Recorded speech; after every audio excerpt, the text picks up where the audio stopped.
Hello everyone, thank you so much for watching. Before you do anything else, go ahead and like, subscribe, and activate the notifications by clicking on that bell icon below. That way you're notified each time I upload a new video. So I'm going to take you through my collection of erotic male paintings that I've created over the years. And I think my whole idea of being attracted to the male form was, I think it all started when I saw the creation of Adam, just how chiseled the body looked, and with the statue of David, just how perfect everything was about that statue. Just made me just really be enamored with the male physique. So throughout my artistic career, I've painted the male form, and I've done so in the idealized way that we perceive as being, good looking or attractive. In reality, I think all bodies have their own beauty and worth within themselves. This is just the way that I've preferred to paint men. So we're going to start with Luke Evans. I'm a huge fan of Luke Evans's work. I think he's a well-rounded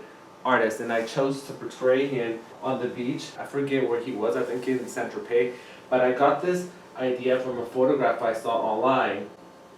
And if I can find it, I'll put it here. Luke Evans fits that physique of the David, that whole chiseled abdomen, muscular, and who doesn't love the beach, and who doesn't love being in the beach in a Speedo? I know I do. I just have to suck in the gut really, really, really hard.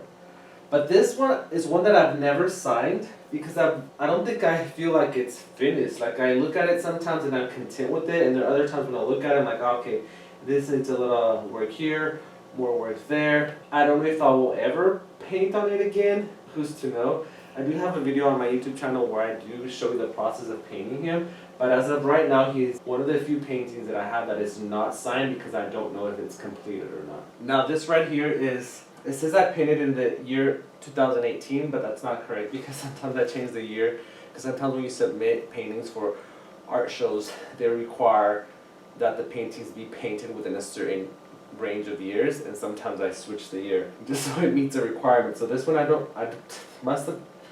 think it must have been in 2014, because you can turn that 4 very easily into an 8. But this is someone that I met from Juarez, and he had these two specific tattoos. The one of a star here, and then I don't know what this was, but I incorporated the tattoos, but I cut off the face because I didn't have his permission to paint him, and I didn't ask prior. So I purposely cropped off his head and just kept this area, the phallic area, and then I kept it, primary and secondary colors, and just a lot of washes in this area right here. Now this right here is of my friend Ricardo, who's also from Juarez. Now this I painted when I came back from the Salvador Dali Museum in St. Petersburg, Florida. After seeing his entire collection, I came back really inspired, and this one I painted literally in 2 days. As soon as I got back, I picked up the canvas, the brush, and I didn't stop painting until I was finished. So I didn't eat, shower, or sleep. I just kept going until it was done. And it's this whole idea, because back then, once again it says 18, but it wasn't in 18, it was in 2014 I believe. That whole notion, like when you take a selfie, you're really capturing just the outside essence of who that person is, but not the molecular structure of who that person is within himself and inside, and all the neurological aspects that make up who you are. So that's what the little circles here represent. And then it's juxtaposed against this townscape, cityscape, kind of just to add depth and pull the viewer into here, distract them away from the obvious regions. I do a lot of bold blues, and I think that's something that's very constant within my painting style is the blues and white. I incorporate white a lot, whether it's in the underpainting or what I choose to stay white, but I think blue, white, and yellows are recurrent color themes in my paintings. So another painting that came from visiting the St. Petersburg Museum in Florida was this one as well. This is my friend Uriel. There's a lot going in here. Like, here's downtown New York City, which oddly enough, shortly after I painted this painting, he had to travel there. I don't know, I think like my paintings sometimes are soothsayers. And then I just created like this whole Roman Greek type of vibe with, the garment around his hips. There's an underpainting of another guy below here. Again, these little circular, molecular, atomical compositions, the Leaning Tower of Pisa, but obviously being used in a more phallic way. The way there's a runoff here inside the head, there's a fetus, kind of to touch on the whole thing that sometimes we're very immature in our actions, or we don't think a lot when it comes to just listening to the body's desires. Because this was painted in 14 and because it's literally stacked, it's starting to get damaged, so I think this needs an urgent touch-up. I really like this one just because there's so much going on. There's so many techniques involved. There's oil, acrylic, there's collage, there's assemblage, there's references to the Burning Giraffes by Dali. There's actually like little tiny ants crawling on this body, on this chest down here. So there's a lot going on in this one. This is my same friend Uriel, and you might think, Ramon, this is not really erotic, but if you zoom in on the brain is where all the erotic images are located inside his brain. This one's titled What's Going On Inside, I think, because I also change the names from time to time. But the imagery in here is, you know, erotic. I'll zoom in so you can take a look. So right here we have two guys in a bathtub, one's feeding champagne to the other. The scene that I recreated. Here is this guy in his undies with this. Wait, get the gist? Those are my legs down there. And there's these four guys just participating in extracurricular activities.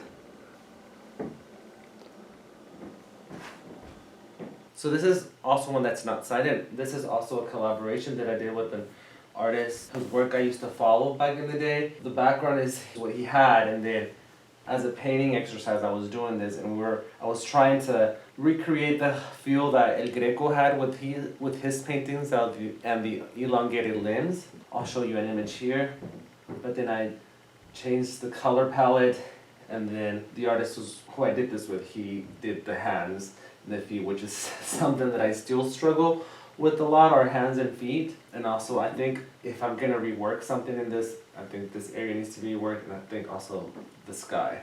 Once again, I haven't picked it up. I don't know if I will rework it or not, or just keep it as is.